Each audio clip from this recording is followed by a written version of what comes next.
नमस्कार दोस्तों, मैं आपका अपने चैनल HVS स्टडीज़ में स्वागत करता हूं। इस वीडियो में आपके लिए 6 सितंबर 2021 का करंट अफेयर लेकर आ गया हूं। अगर आप इस चैनल पर पहली बार आए हैं तो आपसे अनुरोध है चैनल को सब्सक्राइब कर लीजिएगा। वीडियो अच्छी लगे तो वीडियो लाइक करके ज़रूर जाइएगा। लास्ट में आपके लिए क्विज़ रखा है, उस क्विज़ को ज़रूर अटैम्प्ट कीजिएगा। चलिए बात करते हैं लास्ट डे के क्विज़ की।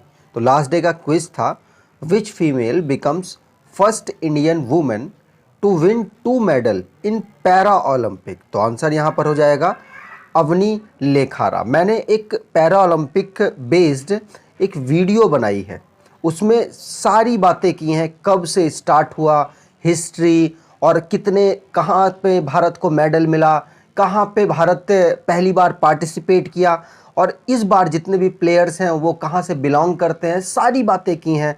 तो आपसे अनुरोध है उस वीडियो को ज़रूर देख लें और अपने दोस्तों तक उसको पहुंचाएं। बहुत काम किया है उस पर मैंने। चलिए आगे बात करते हैं आज के पहले करंट अफेयर की। तो where to set up science city named after Rajiv Gandhi. तो साइंस सिटी कहाँ पर बनाई जाएगी? राजीव गांधी जी के नाम पर।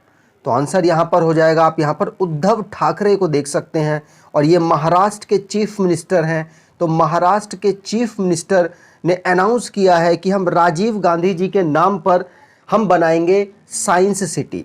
इनका मेन मोटो क्या होगा? इनका मेन मोटो ये है कि वो चाहते हैं कि हमारा यूथ साइंस की तरफ आकर्षित हो और इस पर ही अपना करियर स्थापित करे। और ये जो सिटी है ये कहाँ बनने वाली है? तो इसकी बिल्कुल एग्जैक्ट पोजीशन बताऊं तो पिंपरी चिंतवाड़, जो कि पुणे में लोकेटेड है, पुणे के पास लोकेटेड है, वहाँ पर ये बनने वाली है। और महाराष्ट्र गवर्नमेंट इसके ऊपर 191 करोड़ रुपया खर्च करेगा। इसका नाम होगा Bharat Ratna Rajiv Gandhi science innovation city. अब भारत रत्न यहाँ पर नाम आया है। राजीव गांधी जी को भारत रत्न मिला था, कब मिला था? तो 1991 को इनको भारत रत्न मिला था। राजीव गांधी जी के नाम पर ही महाराष्ट्र ने अपनी IT फील्ड के लिए एक अवार्ड निकाला था जो कि राजीव गांधी जी के नाम पर था। ये भी बात आपको याद रखनी है। और रिसेंटली में मेजर ध्यानचंद्र अवार्ड, जो खेल रत्न अवार्ड था है, वो रखा गया है। पहले उसका नाम था राजीव गांधी खेल रत्न अवार्ड। ठीक है, चलिए आगे बात करते हैं। यहाँ पर महाराष्ट्र की बात हुई है तो महाराष्ट्र की फॉर्मेशन हुआ था 1 मई 1960 को। 1960 को ही गुजरात का भी फॉर्मेशन डे है। कैपिटल बात करें तो मुंबई और नागपुर है। नागपुर है विंटर की और समर की है मुंबई। डिस्ट्रिक्ट है 36। गवर्नर है भगत सिंह कोश्यारी। चीफ मिनिस्टर है Uddhav Thackeray. Deputy chief minister है अजीत पवार। लेजिस्लेचर इनका बाईकैमरल है, जहां पर 288 सीटें असेंबली में हैं और 78 सीट्स हैं काउंसिल में। राज्यसभा में 19 सीट्स हैं, लोकसभा में 48 सीट्स हैं। महाराष्ट्र के डांस की बात की जाए तो ढांगरी गाजा, खोली डांस, लावनी, पोवादा डांस, तमाशा और डिंडी यहाँ के डांस हैं। नेशनल पार्क की बात की जाए तो Chandoli national park, Gugamal national park, Navegaon national park, Pench national park Maharashtra में भी है और मध्य प्रदेश, दोनों के बॉर्डर पर लोकेटेड है। संजय गांधी और तदोबा नेशनल पार्क यहाँ के नेशनल पार्क हैं। अगर हम मैप पर देखें तो महाराष्ट्र एक बाईकैमरल है जहाँ पर काउंसिल और असेंबली दोनों है। तो कितने राज्य ऐसे हैं जो कि बाईकैमरल है? तो 6 राज्य ऐसे हैं जो कि बाईकैमरल है। उत्तर प्रदेश, बिहार, महाराष्ट्र, तेलंगाना, आंध्र प्रदेश और कर्नाटका। ये 6 राज्य ऐसे हैं जो कि बाईकैमरल है, जहाँ पर असेंबली और काउंसिल दोनों हैं। आंध्र प्रदेश ने अपनी काउंसिल को हटाने की अर्जी दी है, मतलब अपनी विधानसभा से पास कर दिया है बिल, और अब संसद में पास होगा तब डिसाइड होगा कि वहाँ से हटेगी या नहीं हटेगी। और सेम चीज़ वेस्ट बंगाल ने किया है। वेस्ट बंगाल चाहता है कि उनके यहाँ काउंसिल आ जाए। आंध्र प्रदेश हटाना चाहता है और वेस्ट बंगाल लाना चाहता है। दोनों लोगों ने अपने यहाँ विधानसभा से पास कर दिया है बिल। तो अगला क्वेश्चन है, Tokyo Paralympics Manish Narwal wins which medal in 50 metre mixed pistol. तो मिक्स्ड का एक गेम हुआ था, दोनों लोगों ने मिलकर खेला था, अधाना जी और यहाँ पर नरवाल है, मनीष नरवाल। इन्होंने, मनीष नरवाल ने कौन सा मेडल जीता है? तो आपको बता दूं ये हरियाणा से बिलोंग करते हैं और इन्होंने गोल्ड मेडल जीता है भारत के लिए, ठीक है। और जो इनके पार्टनर थे, इनके पार्टनर का जो स्कोर था वो सेकंड हाईएस्ट था, मतलब उनको सिल्वर मिल गया। जो इनके पार्टनर थे अधाना, मतलब इनका पूरा नाम है सिंहराज अधाना, ये भी हरियाणा से बिलोंग करते हैं। और मनीष नरवाल, ये भी हरियाणा से बिलोंग करते हैं। गोल्ड मेडल नरवाल को मिला है और अधाना को सिल्वर मेडल मिला है। अधाना इसी टोक्यो ओलंपिक में दूसरा मेडल पाए हैं, ठीक है। अगर यहाँ पर बात करें ब्रॉन्ज किसको मिला है, तो रशिया के एक प्लेयर हैं, उनको ब्रॉन्ज मिला है। यहाँ पर कुछ रिवाइज कर ले, सारी डिटेल मैंने यहाँ पर ऑलमोस्ट कुछ छूटी होंगी, लेकिन ऑलमोस्ट सारी डिटेल्स मैंने लिखी है जो जो मेडल जीते हैं। जैसे नीचे से स्टार्ट करें तो तेकचंद जो कि हरियाणा से बिलोंग करते हैं और इन्होंने फ्लैग उठाए थे, फ्लैग उठाकर जो ओपनिंग सेरेमनी थी वहाँ पर चले थे। जगह इन्होंने ले ली थी मरियप्पन थंगवेलु की, क्योंकि मरियप्पन थंगवेलु किसी कोविड-19 पेशेंट के कांटेक्ट में आ गए थे, तो जो इनके ऑर्गेनाइजर हैं उन्होंने थंगवेलु को दूर रहने को बोल दिया ओपनिंग सेरेमनी में। आगे बात करें तो पैरा ओलंपिक का पहला मेडल जीते थी भाविनाबेन पटेल, गुजरात से बिलोंग करती हैं, सिल्वर मेडल इन्होंने जीता था, टेबल टेनिस खेलती हैं। ये सारे स्टेट्स जो मैं वीडियो बना रहा हूं Tokyo Olympic base, para Tokyo Olympic में पैरा ओलंपिक बेस, तो उसमें इनके सबके स्टेट बात करेंगे, ये कौन से मेडल जीती हैं ये बात करेंगे, भारत को अभी तक कितने मेडल मिले, ये सारी बात करेंगे उस छोटी सी वीडियो में। तो आपसे अनुरोध है उसको ज़रूर देखें। पैरा ओलंपिक की बात करें तो अवनी लेखारा, ये गोल्ड जीती थी, जो कि पहली महिला बनी है गोल्ड जीतने वाली। और पैरा ओलंपिक का ही निषाद कुमार जी हैं जो कि सिल्वर मेडल जीते हैं, हाई जंप करते हैं। जेवलिन थ्रोअर है सुमित अंथिल, ये गोल्ड मेडल जीते हैं, ये भी हरियाणा से बिलोंग करते हैं। और देवेंद्र झांझरिया, ये जेवलिन थ्रो करते हैं, सिल्वर मेडल जीते हैं। Praveen Kumar silver medal high jump करते हैं।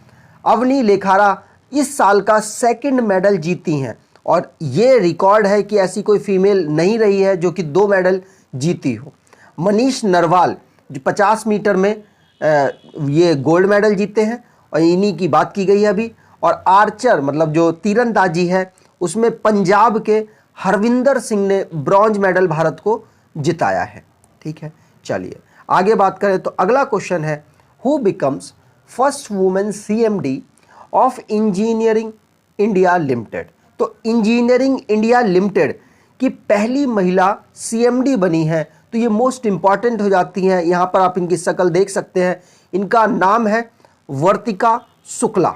वर्तिका Shukla ji engineering India limited की पहली महिला सीएमडी बनी है, मोस्ट इंपॉर्टेंट है। और अगर बात करें इंजीनियरिंग इंडिया लिमिटेड की, तो ये फाउंड किया गया था 1965 में।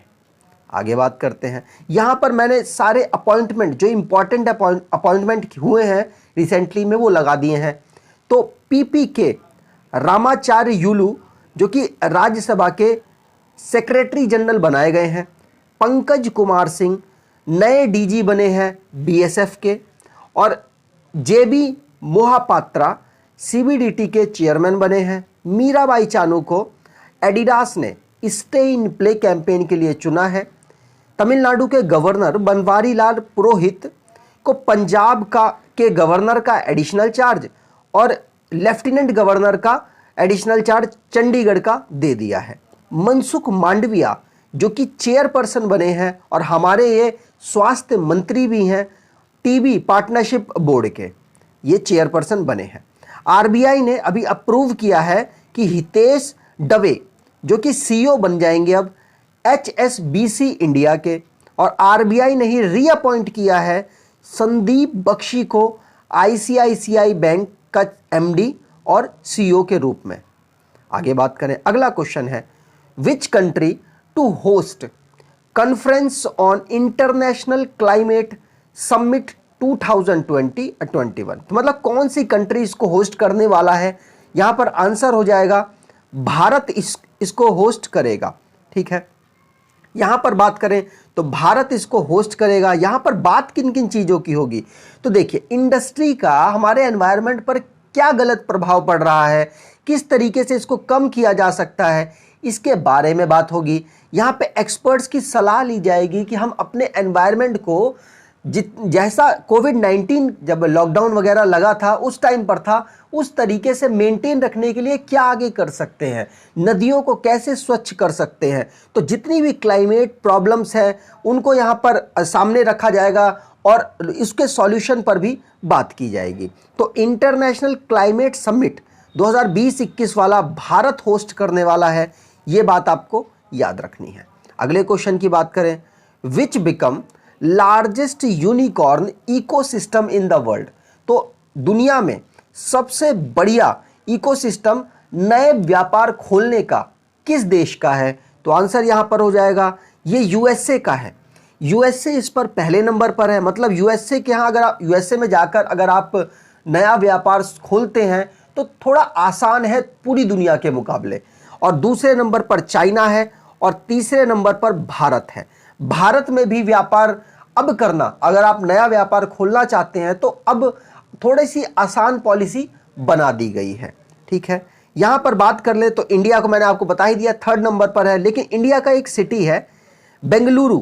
बेंगलुरु सारी सिटीज में से सबसे ज्यादा बेस्ट है अगर आप वहां पर नया व्यापार खोलते हैं। तो अगर आप वहां नया व्यापार खोलते हैं तो चलने की ज्यादा पॉसिबिलिटी है, क्योंकि टेक्नोलॉजी वहीं पर आपको मिल जाएगी जो आपको आपके बिजनेस के लिए चाहिए होगी।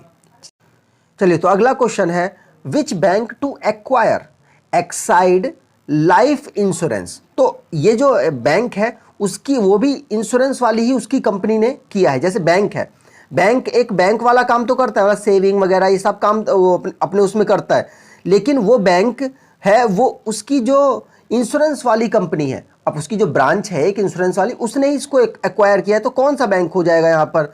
तो आंसर है यहाँ पर HDFC। HDFC का जो लाइफ इंश्योरेंस वाला पार्ट है उसने इसको एक्वायर कर लिया है। तो जो HDFC लाइफ है जो इंश्योरेंस का काम करती है, तो उसका हेडक्वार्टर कहाँ पर है? मुंबई में। HDFC जो लाइफ है उसके CEO कौन है? विभा पडालकर। और फाउंड उनको कब किया गया था? 2000 में। अगर HDFC नॉर्मल की बात की जाए, जो HDFC बैंक है, तो HDFC बैंक को फाउंड किया गया था 1994 में। हेडक्वार्टर इनका मुंबई में है और चेयरमैन है इनके अतानु चक्रबोर्ती और शशिधर जगदीशन इनके CEO हैं। आगे बात करते हैं। अगला क्वेश्चन है, विच player make 15,000 international run and become 8th player of India. तो इंडिया का 8वां प्लेयर ऐसा बन गया है वो जिसने 15,000 इंटरनेशनल रन बना दिए हैं। तो आंसर यहां पर हो जाएगा रोहित शर्मा। रोहित शर्मा ने अभी इंटरनेशनल खेलते हुए 15,000 रन उन्होंने बना दिए हैं। ये जो कीर्तिमान है उन्होंने कहां पे रचा है? तो भारत और इंग्लैंड की अभी सीरीज चल रही है जिसमें 4th टेस्ट में रोहित शर्मा ने 15,000 रन, इंटरनेशनल के 15,000 रन कंप्लीट किए हैं और 8वें प्लेयर बन गए हैं। इनसे पहले सचिन तेंदुलकर ने और विराट कोहली ने, महेंद्र सिंह धोनी ने, सौरव गांगुली ने, वीरेंद्र सहवाग ने और राहुल द्रविड़, मोहम्मद अजरुद्दीन ने, ये जो 7 प्लेयर हैं इन्होंने पहले 15,000 कर लिए थे कंप्लीट। अब रोहित शर्मा भी वो प्लेयर बन चुके हैं। ठीक है, चलिए, यहां पर भारत क्रिकेट की बात हुई है, तो भारत में क्रिकेट कौन कंट्रोल करता है? तो आंसर हो जाएगा BCCI। तो BCCI की फुल फॉर्म है board of control for cricket in India. इसको फाउंड किया गया था 1928 में। हेडक्वार्टर मुंबई में है। प्रेसिडेंट सौरव गांगुली हैं। वाइस प्रेसिडेंट राजीव शुक्ला हैं। सेक्रेटरी इनके जय शाह हैं, अमित शाह के बेटे। और मेंस कोच हैं रवि शास्त्री, जिन्होंने इस्तीफे की अनाउंसमेंट कर दी है। जब एक्सेप्ट हो जाएगा, इस सीरीज के बाद एक्सेप्ट हो जाएगा, उसके बाद जो नए चुने जाएंगे मैं आपको इन्फॉर्म कर दूंगा। और वुमेन कोच हैं रमेश पवार। आगे बात करते हैं। अगला क्वेश्चन है, which country PM to step down as PM minister, as prime minister, माफ कीजिएगा, एज प्राइम मिनिस्टर। तो जापान के प्राइम मिनिस्टर हैं, उन्होंने अपने आप को स्टेप डाउन कर लिया है, मतलब अपने आप को पीछे कर लिया है और इस्तीफे की घोषणा कर दी है। उनका नाम है योशिहिदे सुगा, जो कि पिछले साल ही अभी इन्होंने शपथ ली थी, मतलब प्राइम मिनिस्टर बने थे और इस साल इन्होंने अनाउंसमेंट कर दी है। रीज़न ये है कि जो इनकी पॉपुलैरिटी का ग्राफ है, एक टाइम पर जब ये प्राइम मिनिस्टर इन्होंने शपथ ली थी तो उस टाइम पर 60 to 70% थी। अब इनका ग्राफ इतना ज़्यादा डिक्रीज हुआ है कोरोना वायरस और इन सब के रीज़न की वजह से कि इनका ग्राफ 35 to 40% पहुंच गया है पॉपुलैरिटी का जो इनका स्तर है। इसी की वजह से इनकी पार्टी ने इन पर प्रेशर बनाया और कहा कि भाई अब आप इस्तीफ़ा दे दो। अब यहाँ पर मैं बता दूं, इनका चुनाव होने वाला है। इनके यहाँ भी जैसे हमारे यहाँ लोकसभा होती है, निम्न सदन जिसको कहते हैं, मतलब लोअर हाउस, इनके यहाँ पे भी लोअर हाउस है। हमारे यहाँ जो लोअर हाउस होता है वहाँ पर 5 साल में चुनाव होता है, लेकिन इनके लोअर हाउस में 4 साल में चुनाव होता है। अपर हाउस जो इनका है वहाँ पर तो 6 साल में ही पूरा कार्यकाल होता है, 6 साल का। हमारे यहाँ पे भी 6 साल का होता है। अपर हाउस सेम है, लेकिन लोअर हाउस में इनको 4 साल में चुनाव में जाना पड़ता है। और अब चुनाव आ गया है नज़दीक, कहीं ऐसा ना हो जाए इनकी वजह से हार जाए, इसलिए पार्टी ने इन पर दबाव बनाया और योशिहिदे सुगा को इस्तीफ़ा देना पड़ा और अगले महीने अपने पद को छोड़ देंगे। ठीक है, चलिए आगे बात करें। अगला क्वेश्चन है, which country city to observe September 5 as Gauri Lankesh day. तो कौन सी सिटी है, किस कंट्री की सिटी है जिसने 5 सितंबर को गौरी लंकेश डे मनाने की घोषणा की है? तो आंसर यहाँ पर हो जाएगा कनाडन की एक सिटी है। तो वो है कौन सी, मैं यहाँ पर बता देता हूँ। कनाडा की सिटी है बर्नाबाई ने डिक्लेयर किया है कि 5 सितंबर को गौरी लंकेश डे हम मनाएंगे और ये जो अनाउंसमेंट है ये उनके डेथ एनिवर्सरी के रूप में की गई है। अब जो कविता लंकेश है, उनकी सिस्टर है, उन्होंने ये अनाउंसमेंट करवाई है। ठीक है, चलिए बात करते हैं आज के क्विज की। तो आज का क्विज है, which state will be hosted next defence expo. तो आपको यहाँ डिटेल में कमेंट बॉक्स में आंसर देना है। ठीक है, चलिए अगर आपको ये वीडियो अच्छी लगी है तो आपसे अनुरोध है चैनल को सब्सक्राइब कर लीजिएगा, वीडियो को लाइक कर दीजिएगा और हो सके तो एटलीस्ट 10 से 12 लोगों को ज़रूर शेयर कीजिएगा। धन्यवाद।